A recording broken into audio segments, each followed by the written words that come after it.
Okay, English is not my first language. When my mind busy looking for proper words, I get lost in the topic. Absolutely understandable. I made this point in the webinar, and I've run writing workshops at Wits University for about 5 or 6 years. And I would say 95% of the people that attended, English was not their first language.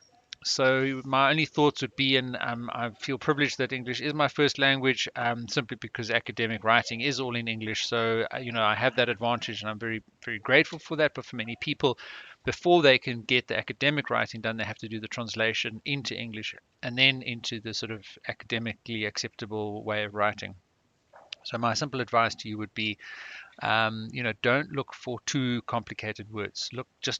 Look for the basic words that can, describe what it is that you're trying to say, and use a short word instead of a long word if possible. Use fewer words in sentences as possible. And in the webinar, I spoke about 3 or 4 very specific practical techniques, actions that you can take when editing your writing, to reduce the number of words in sentences. And if you get into that habit, then possibly you're going to be looking for a fewer number of words to convey what it is that you're saying.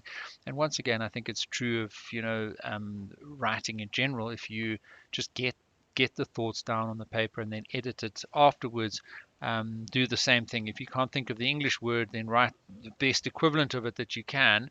Just get that thought down on paper, and then you can always go back and do a translation and get some assistance to get the right word, and then also remember the context. And literal translations often don't work, etc.